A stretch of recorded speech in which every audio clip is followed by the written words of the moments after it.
What's up, everybody? Simon here. In this episode, we're going to talk about Elon Musk moving his final companies out of California and his battle with the woke mind virus that California has been putting out into society.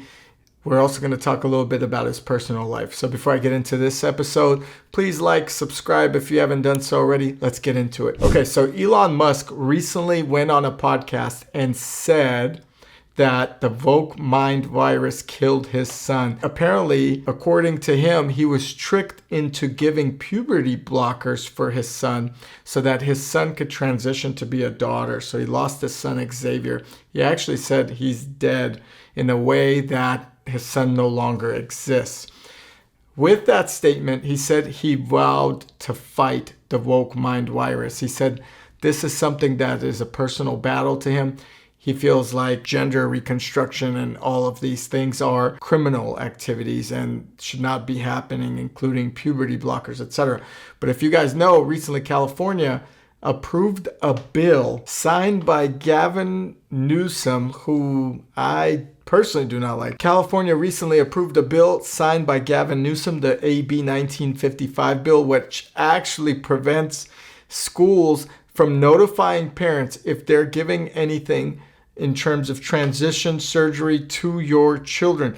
What it does is it basically endangers parents and the children from knowing about what's happening with their child. So it's dividing the parent-child relationship that has been known to man for centuries and thousands of years, and really given the power to the government or the school system to determine what's good for your child by not notifying the parent. That infuriated Elon Musk, and he said that was his last straw with California. So he threatened to pull out X. He threatened to pull out his company to move it to Texas. He's also going to be pulling SpaceX, which sends rockets up into space from headquarters in Hawthorne, California, also to Texas.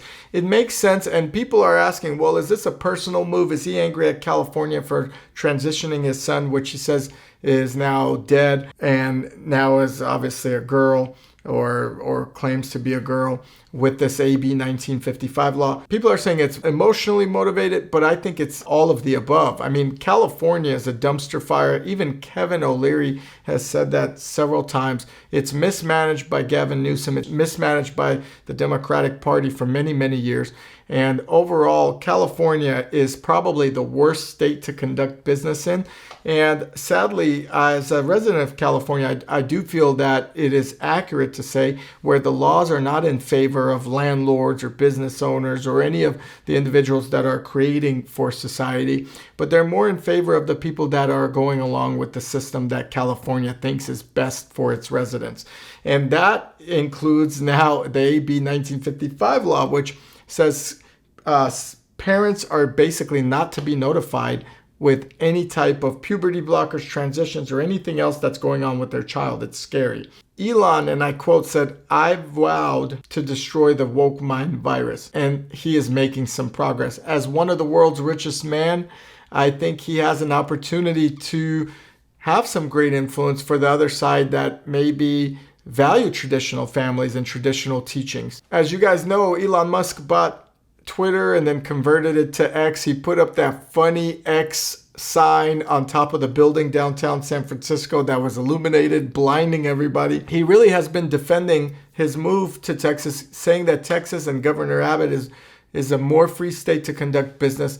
They're welcoming over there to conduct business. And why wouldn't a state do that? I mean, think about it. If you could bring in 5,000 jobs, 10,000 jobs, even 500 jobs to your state and create a better economy, to create an opportunity for the people that are working there to build a new development, to develop a new town center, whatever it may be in a newer area, that's what you want to do. It seems like San Francisco has gotten very snobby with being the tech capital of the world at one point, maybe still today, but they've gotten snobby. They're like, oh, we're San Francisco and you have to play by our rules and by our standards. And the same with California. We're pro this, pro that, and so forth.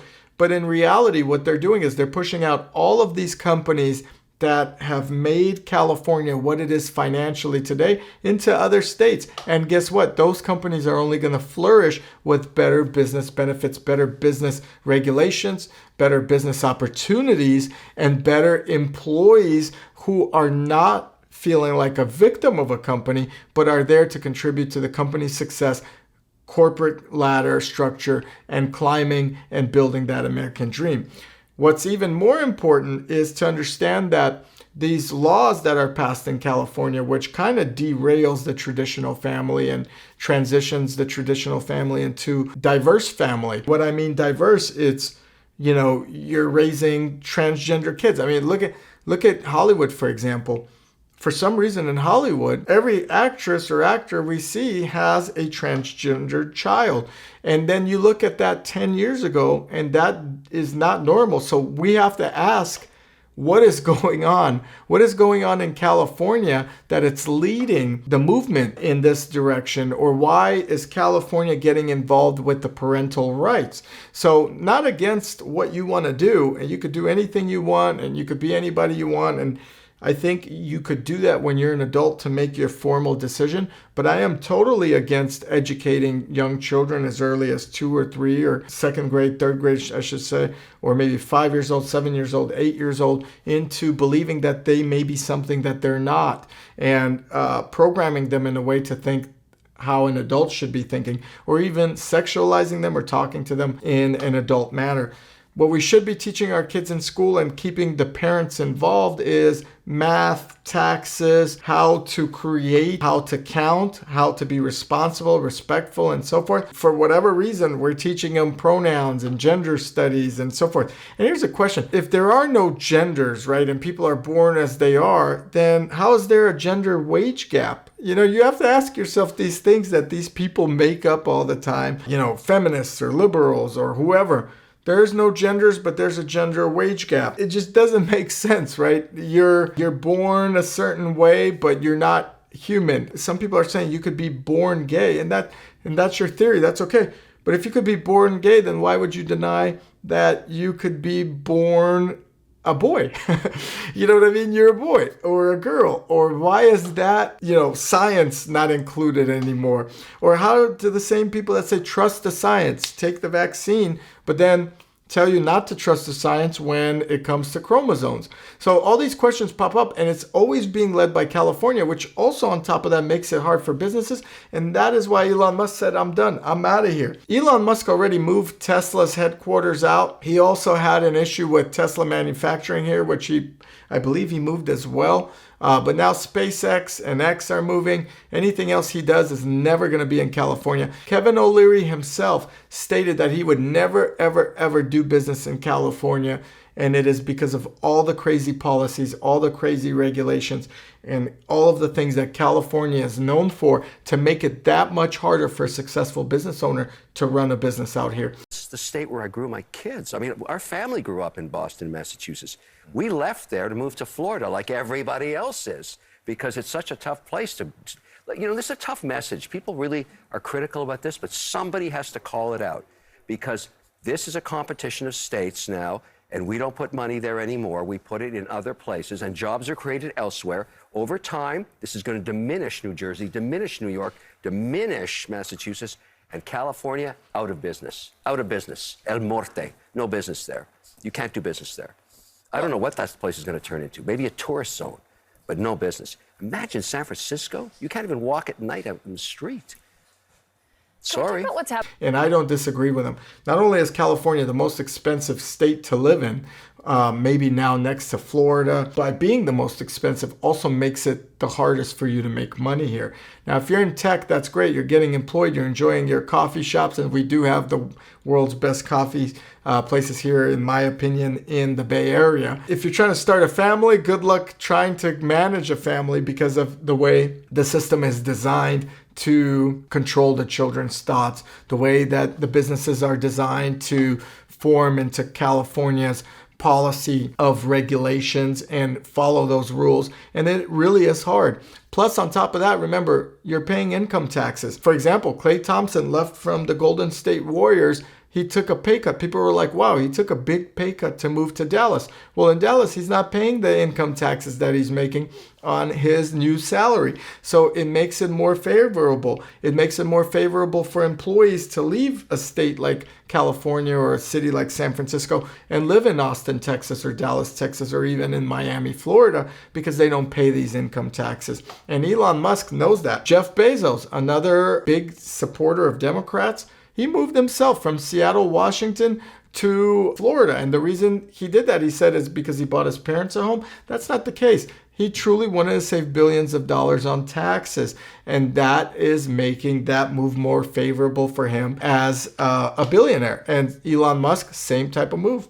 So overall, is it personal with Elon Musk moving? I think there's an emotional factor. He does hate the woke mind virus that's happening and plaguing the California school system. The California teachers, educators, and everyone in the union are very left-minded. I think there needs to be some type of balance. He hates it.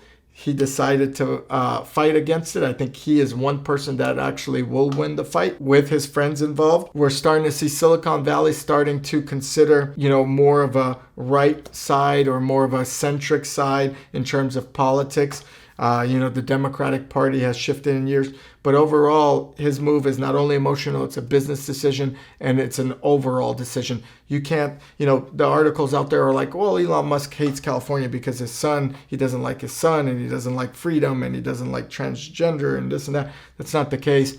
He feels like there's many factors, in my opinion, that have changed his decision, and I think he made the right one on all fronts. Business will thrive in Texas much better than it will in California, and he won't be limited here.